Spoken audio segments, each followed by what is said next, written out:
Hey guys, and welcome to this video. We're going to be talking about Metacritic and how it promises stricter moderation to tackle abusive and disrespectful user reviews. So guys, this is quite prevalent in pop culture over the past few years.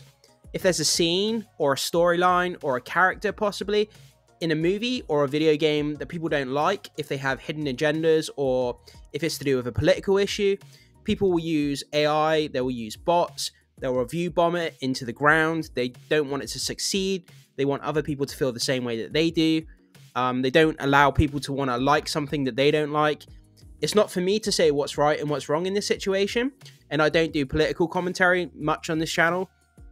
It's merely just to bring to attention what's going on in pop culture at the moment, guys. So we're going to jump down into this article, and we're going to see what it's all about. Just quickly, before we jump into the article, guys, a quick explanation of what review bombing is for people who may not know. Review bombing is a practice in which a group of users deliberately leave negative reviews en masse to harm the reputation of a product, often for political or ideological reasons. So let's jump into the article. Changes are expected in the coming months following a homophobic review bombing campaign.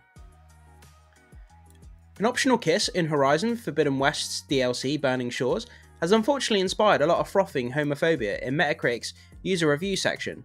In response, Metacritic owner Fandom says it's taking steps to counter review bombing campaigns and instances of abuse and disrespectful reviews.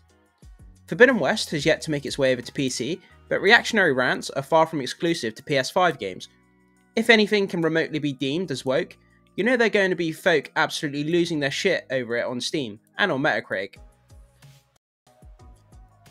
Now, amid the people complaining about the optional kiss that they never have to see, are plenty of far more reasonable complaints, and Metacritic is not taking action against them, even if it is pretty outrageous to give the game 0 out of 10 just because it wasn't your cup of tea. Its focus is on tackling instances of personal attacks and bigotry, which are against the site's terms of use. In a statement to Eurogamer, Fandom addressed the issue. Fandom is a place of belonging for all fans, and we take online trust and safety very seriously across all of our sites.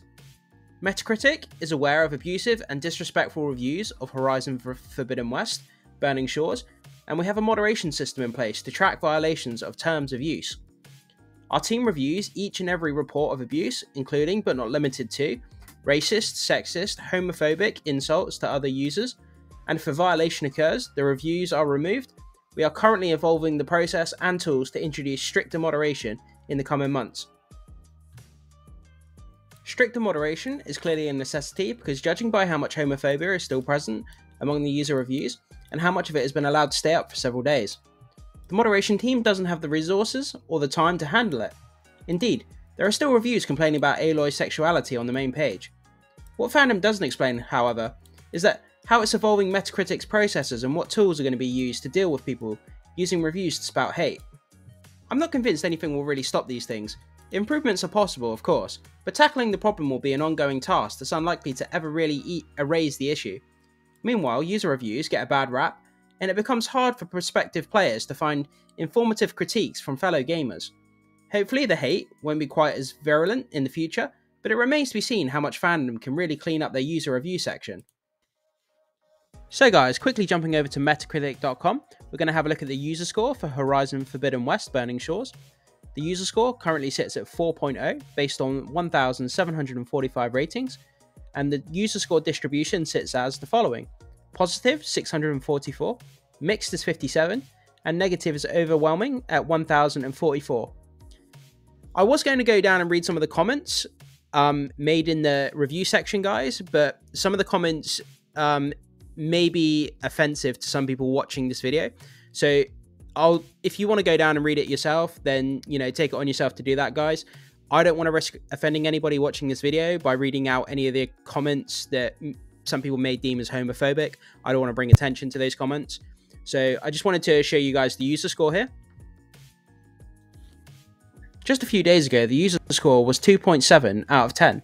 Now it's risen barely to a 4.0 out of 10. The most significant difference, however, is that the most helpful user reviews no longer contain blatant homophobia. They are, however, almost 0 to 2 or 10s, now mostly complaining about the writing, or PS5 exclusivity, or bland characters.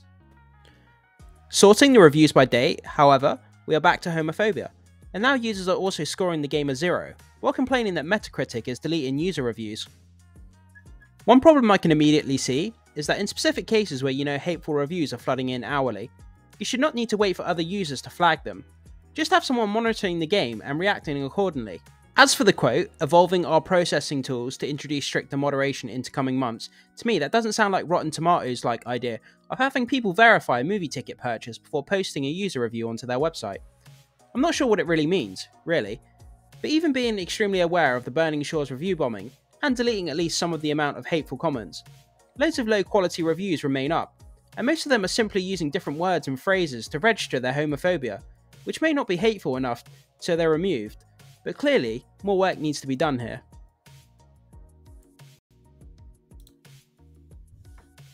So guys, before we finish the video, I just want to leave you with this thought. The question of who decides what is offensive and what is not is a difficult one. While it is clear that some language used in negative reviews is unacceptable, it is also true that some users may generally just like the game and just want to share their opinion. Review sites like Metacritic have policies in place to prevent review bombing, but it is difficult to enforce them efficiently.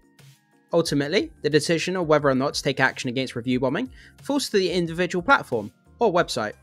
Some, like Steam, have implemented measures to combat review bombing, such as separating recent and overall reviews, and providing a graph of review activity. Others, like Metacritic, rely on user reports that identify and remove reviews that violate their policies. In conclusion, review bombing is a controversial practice that can harm the reputation of a product and has led to debates about free speech and censorship. While it is important to respect the opinions of all users, it's equally as important to recognise and condemn language that is hateful. It is up to each individual platform to decide best how to strike this balance. So yeah guys, that's my video on the Metacritic review bombing of Horizon Zero Dawn. Jump down into the comment section, let me know what you think, and I will see you guys in the next video.